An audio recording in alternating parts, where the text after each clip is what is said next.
구약성경 시편 69편 1절부터 4절, 29절부터 36절입니다.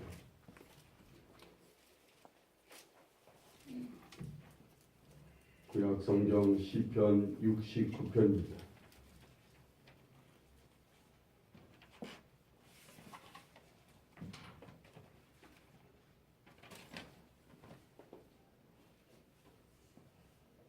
(1절부터) (4절까지) (29절부터) 마지막 (36절까지) 한 절씩 교독하겠습니다. 하나님이여, 나를 구원하소서.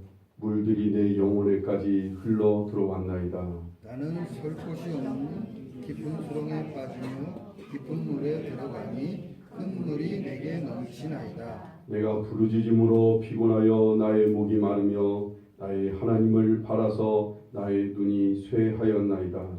까닭없이 나를 미워하는 자가 나의 머리털보다 많고 부당하게 나의 원수가 되어 나를 끊으려 하는 자가 강하였으니 내가 빼앗지 아니한 것도 물어보게.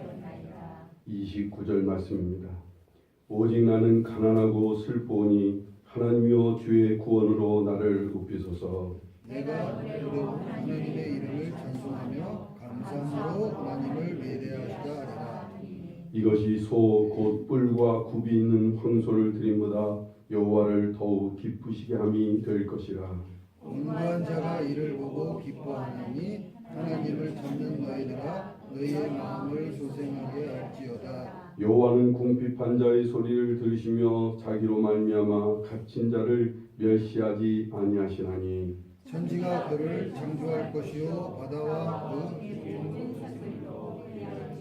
하나님이 시온을 구원하시고 유다 성읍들을 건설하시리니 무리가 거기에 살며 소유를 삼으리로다.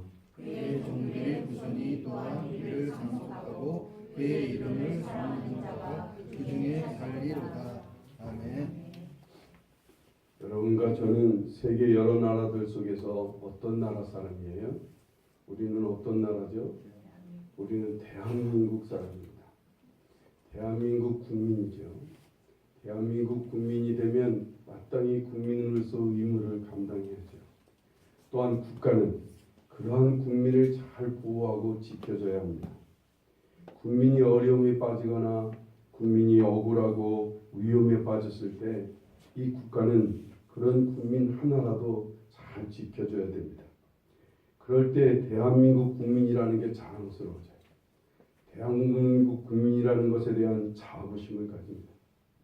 그런데 국가가 국민을 외면합니다.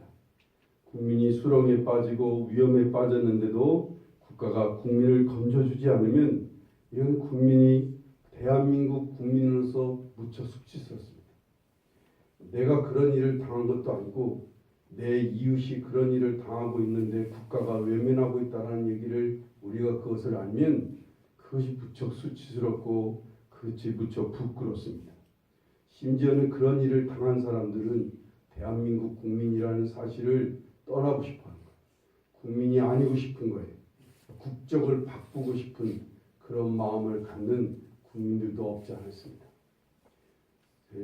세월호가 언제 일어났는지 벌써 까마득합니다만 세월호 사건을 겪으면서 우리 국민들이 다 느꼈던 감정이 그 부분이었어요. 대한민국 국민이라는 게 부끄럽고 죄송하고 너무나 대한민국 국민이라는 게 수치스러운, 세계 각지에 다 뉴스로 나가는 그 장면을 보고 국가가 아무 일도 안 하고 있는 그런 모습을 보면서 우리는 매우 부끄러움을 느꼈던 적이 있습니다. 우린 지금 누구예요? 여기 있는 여러분과 저는 우린 하나님 앞에서 하나님의 백성들인 거예요. 하나님께서 목숨을 버리면서까지 우리를 사랑하셔서 우리를 위해 죽기까지 하시고 우리를 건져주신 하나님의 백성들입니다. 우리는 하나님 나라의 백성인 거예요.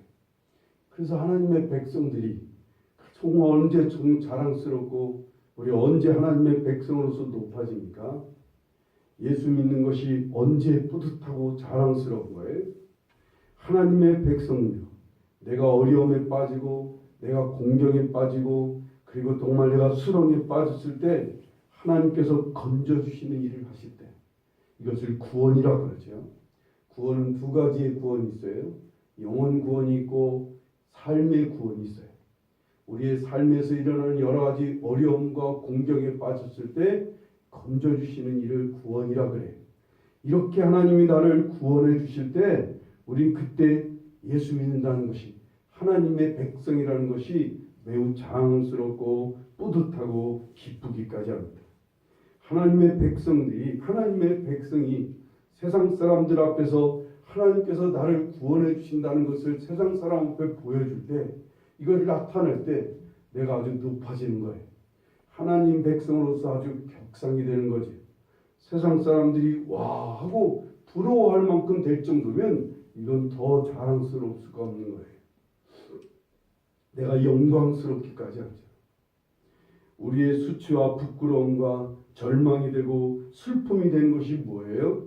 내가 어려움 당하고 내가 공경에 처했는데 여러 가지 문제에 부딪혀서 힘들어하는데 하나님께서 이런 나를 구원해 주시지 않을 때 이게 정말 부끄러워요. 내가 하나님 백성이라는 게 무척 수치스럽게 하지 않다. 하나님께서 나를 건져주시고 나를 하나님께서 높여주시지 않고 오히려 더 어려워지고 더 힘들어지고 수렁에 빠져서 허우적거리고 있는, 그래서 나를 그런 상태에 있는 나를 건져주셔야 되는데 하나님이 건져주시지 않을 때 수치스럽다 못해서 절망적이기까지 해요. 어떻게 하나님이 나를 이러실 수가 있을까? 내가 이렇게 어려움 당하는데 왜 하나님이 나를 건져주시지 않을까? 그것 때문에 하나님을 믿는 신앙생활이 흔들리기까지 합니다. 과연 하나님이 계신 걸까? 하나님이 나를 사랑하시는 걸까? 하나님은 정말 살아계신 걸까? 여기까지 가는 거예요. 이제 그런 의문을 넘어서 인생 살고 싶지가 않은 거예요. 인생이 너무 힘든 거예요. 그래서 아주 절망하고 포기 상태까지 가는 그런 경우가 없지 않아 있어요. 오늘 본문은요, 다윗이 이런 정말 절망적이고 힘든 순간의 때를 호소하고 있는 게 오늘 본문 말씀이에요. 1절을 보세요. 하나님이여 나를 구원하소서, 물들이 내 영혼에까지 흘러 들어왔나이다 라고 말합니다. 물들이 내 영혼에까지 흘러 들어왔다는 게 무슨 뜻이에요? 바로 어려움이 절망과 슬픔과 괴로움의 물이 내 영혼까지 흘러 들어왔다는 거예요. 내 마음과 내 생각까지가 아니라 내 속에 들어있는 영혼에까지 들어왔다는 거예요. 그래서 지금 막 흔들리는 거예요. 영혼에 이런 물이 들어오면 하나님과 나와의 관계를 갖는 곳이 영혼이잖아요. 하나님과 관계를 갖는 내 영혼에 이런 물이 차니까 지금 막 신앙까지 흔들리고 있다는 얘기죠. 그래서 2절에 뭐라고 표현합니다. 그러니까 나는 설 곳이 없는 깊은 수렁에 빠지며 깊은 물에 들어가니 큰 물이 내게 넘치나이다 라고 말합니다. 이 깊은 물과 큰 물은 어디에서 오는 걸까요? 그 바로 뒤이어 4절에 말씀합니다. 까다없이 나를 미워하는 자가 나의 머리털보다 많고 부당하게 나의 원수가 되어 나를 끊으려 하는 자가 강하였으니 내가 빼앗지 아니한 것도 물어주게 되었나이다 라고 고백합니다. 이 물들은 뭘 말해요? 바로 사람에게서 오는 것이라는 거예요.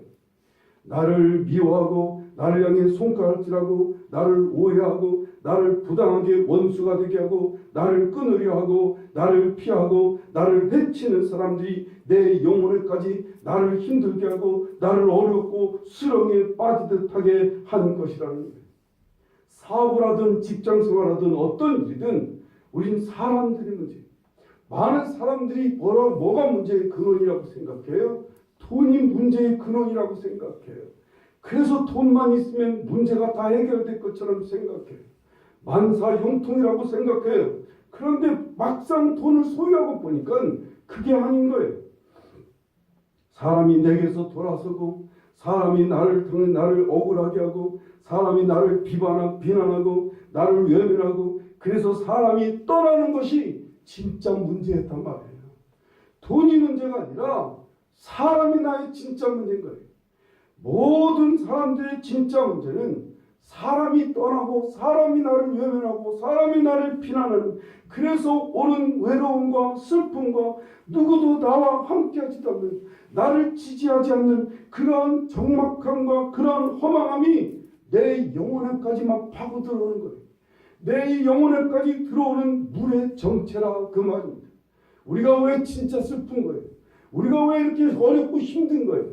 우리의 문제가 어려운 게 아니에요. 그 문제로 인해서 사람들이 내 곁을 자꾸 떠나는 거예요. 심지어는 가족들조차도 내 곁을 떠나고 외면할 때 완전히 큰 고통이고 아픔인 거예요.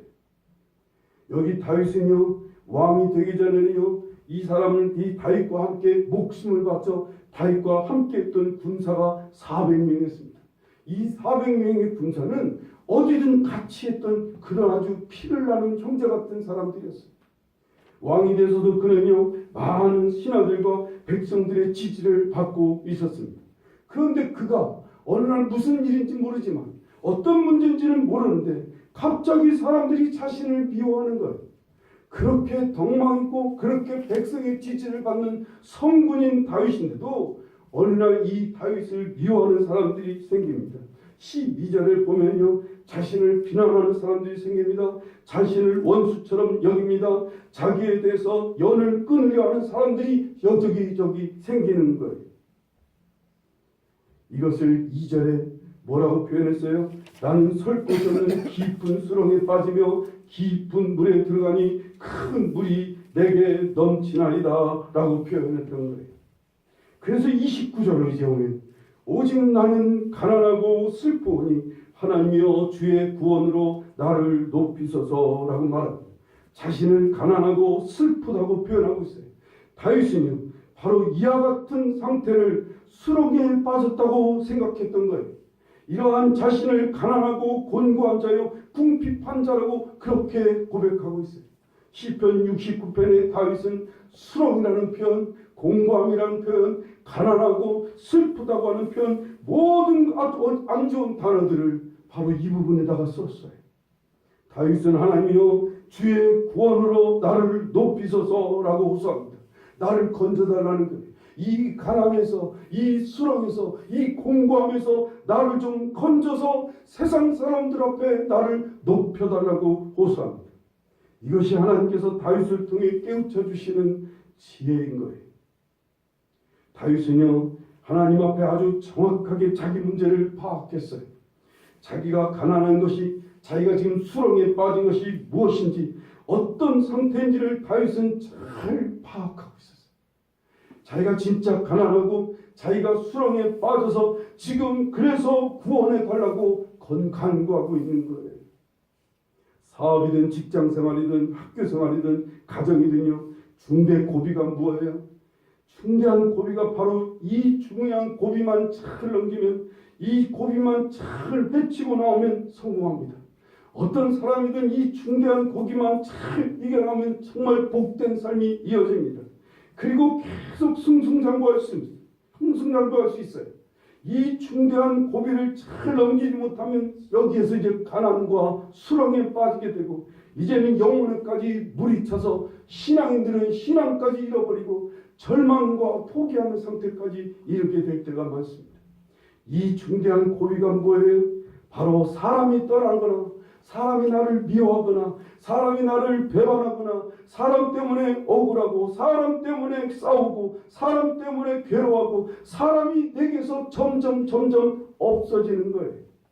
사람으로 인해서 그래서 절망하게 되고, 사람 때문에 슬픔과 괴로움에 지쳐서 삶이 무너지게 되는 거예요. 이때가 가장 중대한 고비입니다. 성도에게 중대한 고비가 뭐예요? 시험에 빠졌어요. 시험 들어서 사람들이 싫어지는 거예요. 사람들이 힘들어지고, 사람들이 귀찮아지고, 사람들이 어쩔 때는 꾀가 나서 나 혼자 잘 살기 위해 사람을 내가 외면하는 겁니다. 그래서 점점 내가 사랑할 사람이 없어지는 거예요. 내가 섬겨야 될 사람들이 점점 없어지는 거예요. 그래서 가난해지는 거예요. 그래서 수렁에 빠지는 거예요. 그래서 공고함에 빠지는, 이것이 신앙생활에서 가장 중대한 고비예요. 많은 신앙인들이 이걸 알려나?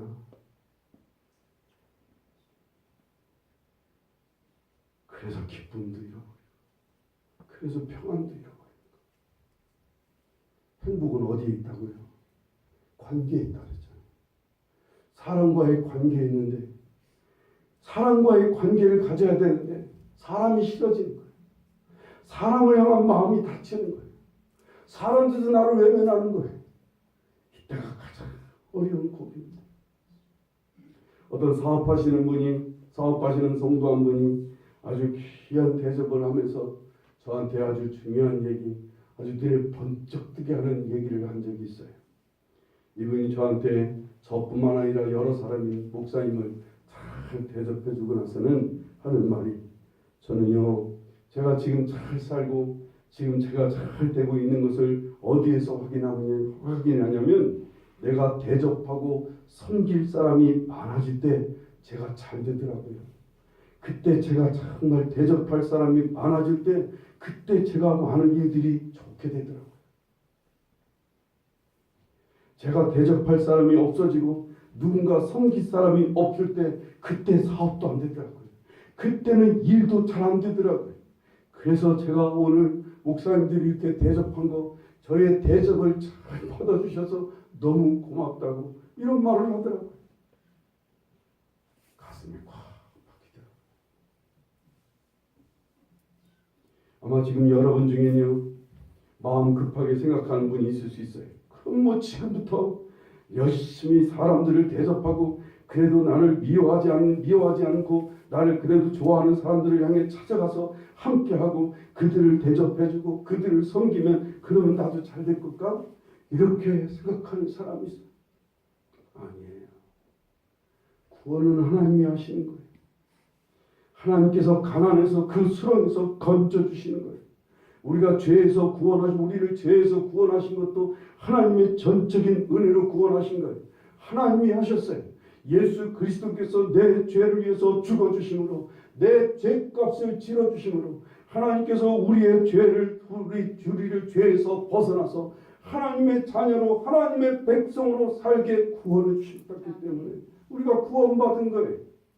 우리 힘으로 구원받은 거 아니에요. 우리가 착한 일을 많이 해서, 우리가 선한 일을 많이 하고 수양을 잘해서, 우리가 죄 안 짓고 살아서 하나님이 우리를 구원해 주신 거, 구원받는 거 아니에요.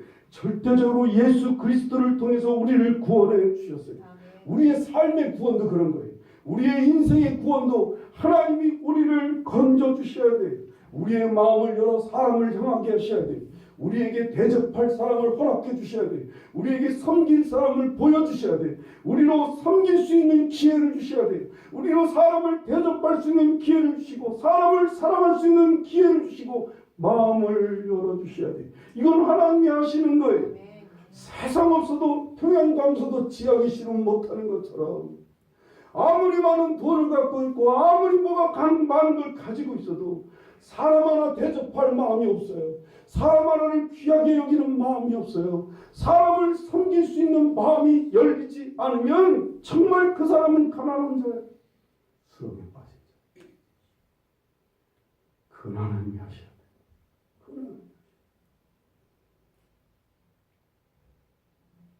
예수 그리스도 그분은 구원자이셔요.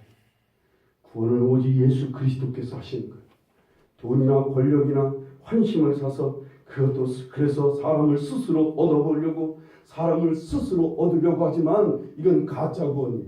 이건 썩은 동아줄인 거예요.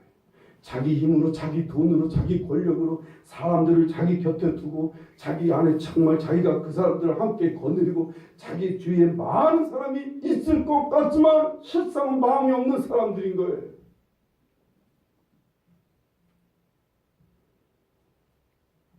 하나님만이 유일하게 이걸 열어주셔야 돼요. 전쟁터에서 잔뼈가 굵은 그런 다윗이었어요. 모든 재물과 권력을 다 가진 다윗이었지만 이것만은 안 되는 거예요. 이것만. 사람이 자기에게로 돌아오고 사람들이 자기 곁에 있어주고 사람들과 함께하는 이 구원만은 자기 힘으로 안 되니까 하나님께 간구할 수밖에 없는 거예요. 하나님께서 구원해 주시기를 부르짖을 수밖에 없었던 거예요. 하나님께서는 다윗을 통해 이 수렁에 빠진 이 상태를 어떻게 하면 벗어나게 하시는지, 어떻게 하나님이 기쁘게 구원하시는지를 오늘 말씀을 통해 가르쳐주고 있어요. 다윗의 입을 통해 하나님이 이 귀한 비밀의 말씀을 오늘 우리에게 가르쳐주고 있습니다. 30절, 31절을 보세요.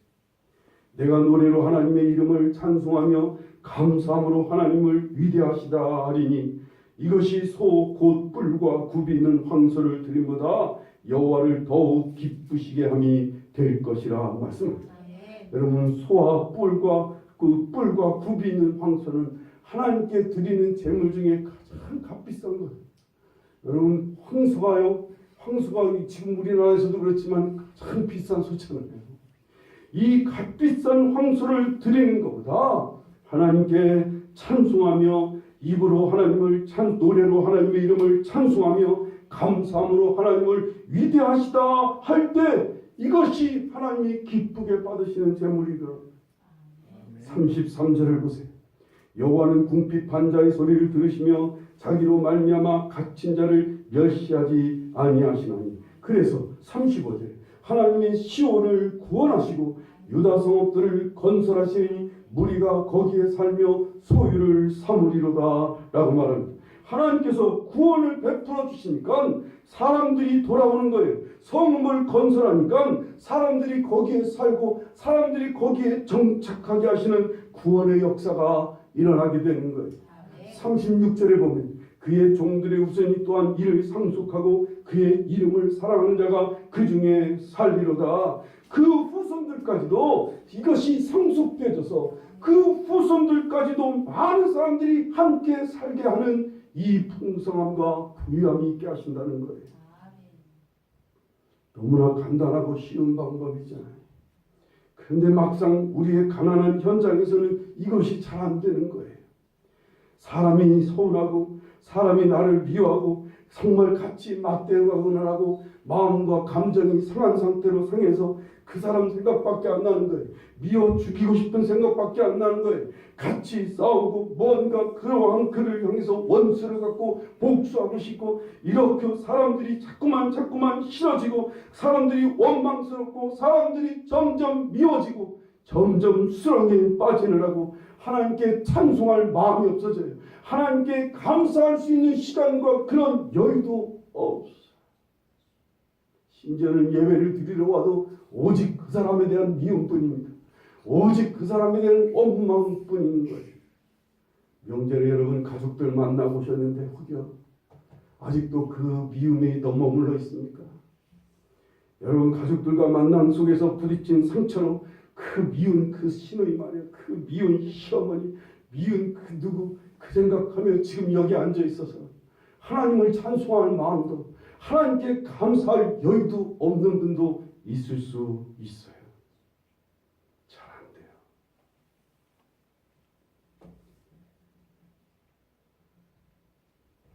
내가 지금 막 구원받기를 원하는 것보다 나를 미워하고 나를 힘들게 하는 자들을 하나님께서 혼내주시기를 우리는 바라게 됩니다. 여기 다윗도 마찬가지였어요. 23절부터 28절까지 보면 그들의 눈을 멀게 해주세요. 그들의 허리를 하나님 상하게 해주세요.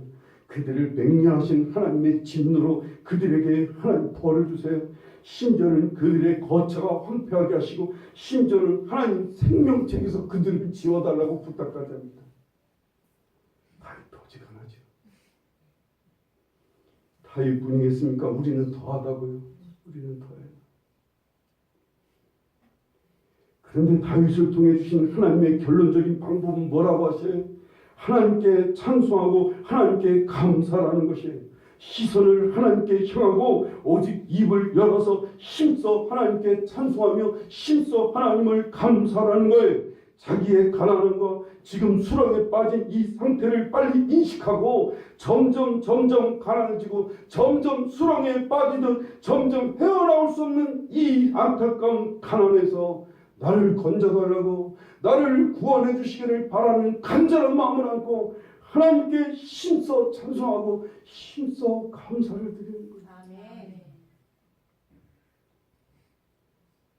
우리의 부유함은 결국 하나님과 사람을 향해 마음이 열리는 거예요. 하나님과 사람을 향해 눈이 열리는 거예요. 손과 발이 움직이는 거예요. 사업이 잘 돼서 사람과 하나님께 더 많이 섬기고 더 많이 나누고 더 많이 대접하는 거예요. 직장 삶이 점점 부유해져서 더 많은 사람들을 섬기고 더 많은 사람들에게 관심을 갖고 더 많은 사람과 함께 하는 거예요. 나의 오늘 가정의 삶이 이웃지간의 삶이 점점 풍성해져서 더 많은 사람들을 귀하게 여기고 많은 사람들을 섬기고 사랑하는 일을 하게 되는 거예요. 교회 생활이 풍성한 것은요, 교회 생활이 풍성한 교회 생활은 내 마음이 열려서 더 많은 사람들을 불쌍히 여기고 더 많은 사람들을 섬기고 더 많은 사람들을 나보다 낫게 여기며 더 많은 사람들을 대접하며 하나님을 높여드리는 이 마음이, 하나님을 향한 마음이 활짝 열리는 거예요. 아멘. 이게 살아있고 이게 풍성하고 부유한 상태인 거예요. 이 구원의 역사를 누가 주신다고요? 하나님이 주셔야 돼요. 아멘. 하나님이 이렇게 구원해 주셔야 돼요. 사람을 불쌍히 여기는 마음 주셔야 돼요. 하나님을 향해 열린 마음을 주셔야 돼요. 사람을 향해 열린 눈을 주셔야 돼요. 가난한 자를 보면, 어려운 사람들을 보면 정말 뜨거운 동정하는 마음을 주셔야 돼요. 하나님은 이웃들을 이해하는 마음도 주셔야 돼요. 아니, 이웃들을 정말로 그들이 힘들고 어려울 때 그들을 섬길 수 있는 마음을 주셔야 돼요. 원수 같은 사람일지라도 그가 배고프면 먹을 것을 줄 마음이 있어야 돼요. 정말 원수 같은 인간이라도 그가 목마를 때 마실 물을 줄 수 있는 마음이 열려야 돼요. 이게 구원받은 거예요. 이게 구원받는 거예요. 이렇게 되면 우리 하나님 앞에 우리의 삶이 막 풍성해지죠. 그런데 반대로요, 하나님 앞에서 매일 징징댑니다. 힘들다고, 어렵다고, 괴롭다고, 죽고 싶다고, 나를 외면하고 나를 욕하는 사람 망하게 해달라고 원망과 불평을 늘어놓습니다. 낙심과 절망의 소리만 내뱉습니다. 그러면 하나님 구원의 하나님께서 어떻게 그를 향해 역사하시겠어요? 하나님 구원하시려고 하는데도 구원을 요구하지도 않아요. 진짜 구원을 요구하지 않아요. 진짜 구원을 요구하지 않고 오히려 상대방을 망하게 해달라고, 상대방을 죽게 해달라고, 상대방을 상하게 해달라고 하는 그들 앞에, 그래서 하나님을 찬송하지도 않아요. 하나님 앞에 나와 감사하지도 않은 그들을 향해 어떻게 하나님이 기쁘시게 일하시겠느냐고요. 어떻게 그들을 보며 하나님이 기쁘시게 역사하겠느냐고요. 여호사밧 왕 때요, 암몬과 모압이 같이 연합을 해서 남쪽 유다 나라를 쳐들어옵니다. 수십만 군대가 쳐들어와요. 정말 절망적인 상황이에요. 여호사밧과 온 백성들은 하나님 앞에 엎드려서 금식하며 기도합니다. 그랬더니 하나님이 대답을 하시는데, 얘들아, 이 싸움은 내 싸움이니 너희들 두려워하지 말고 그냥 지켜보기만 하라. 하나님 명령하십니다. 이에 여호사밧이 온 백성들과 함께 전쟁터를 향해 나가는데 칼과 이 검을 든 군사들을 앞세운 게 아니라 이 제사장들의 나팔 소리와 일반 국민들이 그냥 가는 거예요. 전쟁터를 향해. 수십만 군인들이 기다리고 있는 그 전쟁터를 향해 그냥 가면서, 맨몸으로 가면서 하나님을 향해 말씀의 그 역대하 보면 심히 큰 소리로 이스라엘 하나님 여호와를 찬송했다 그랬어요. 그 찬송하는 소리를 하나님이 들으시고 뭐 하셨어요? 하나님이 상대방 모압과 암몬 군대 진영으로 들어가 그들이 서로 눈을 멀고 서로를 죽이게 만드셔서 그날 전쟁터에 칼 한 번 써보지도 않고 이스라엘 백성들은 찬송만 하고 가고 있는데 모압과 암몬 군대들은 한 명도 남지 않고 다 전멸했어요. 하나도 남지 않고 죽었다.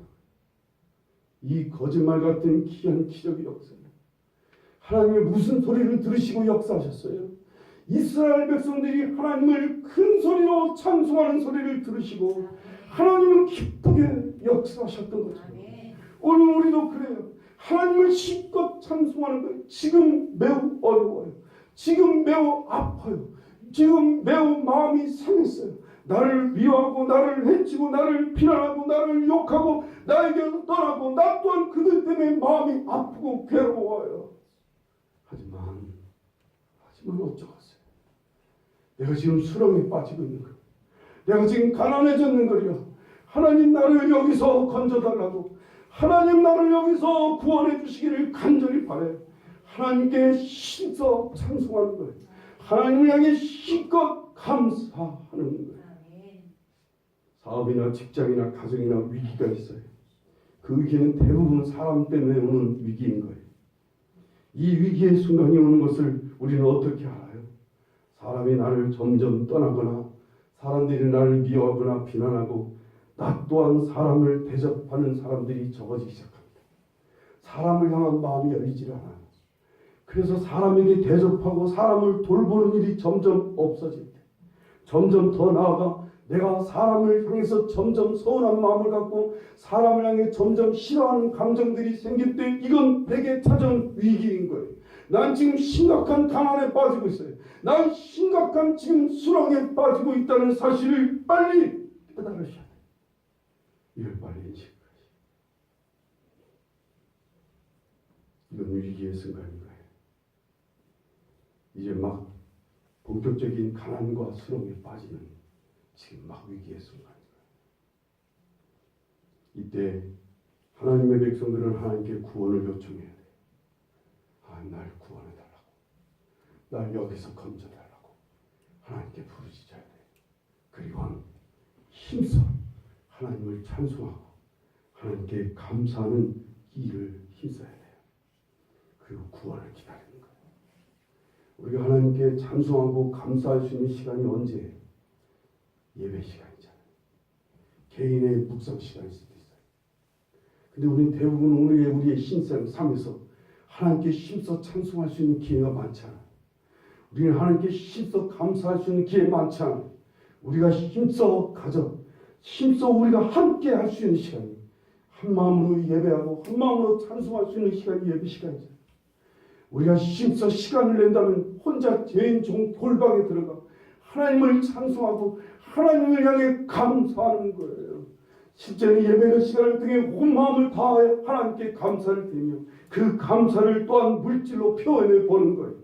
그리고는 구원을 기다리는 거예요. 그리고는 우리의 삶에 내 가정에 나의 삶에 하나님의 구원의 역사가 있기를 기다리는 거예요.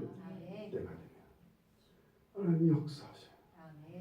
그래서 우리를 구원해 주셔서 우리를 구원하시고 성읍들을 건설하셔서 많은 무리가 거기에 살 수 있도록 많은 사람들과 함께 할 수 있도록 우리에게 구원의 역사가 펼쳐질 것을 보시기를 간절히 바랍니다. 그래서 우리가 하나님의 사랑으로 사람들 앞에 이제 정말 인정받아진 거예요. 와, 정말 하나님이 우리를 구원해 주셔서 사람을 향해 눈이 열리고 마음이 열리고 하나님을 향해 마음이 열리고 눈이 열려 예배를 드려도 하나님을 섬기는 것도 진심으로 섬기는 그 모습을 사람들이 보는 거예요. 정말 사람을 향해 마음이 열려서 진심으로 사람을 돌보고 섬기고 용서하고 베푸는 삶이 그 삶에 보여서 사람들이 볼 때 정말 크리스찬다. 저 사업가는 진짜 크리스찬 사업가. 저 직장인은 정말 기독교인 직장이야. 아, 저 엄마는 정말 예수 믿는 엄마 같아. 예수 믿는 엄마 같아. 남들은 다 제 자식밖에 모르는데 저 엄마는 다 다른 자녀도 살피고 다른 자녀도 잘 되기를 바라고 다른 가정까지 살피고 섬기는 것을 볼 때 진짜 살아있는 크리스찬 같아. 어쩌면 우리가 오늘 이 땅의 사람들 앞에 손가락질 당하는 이유는 뭐예요? 우리가 가난해서 그래요. 성도들이 너무 가난해요. 성도들이 너무 가난해졌어요.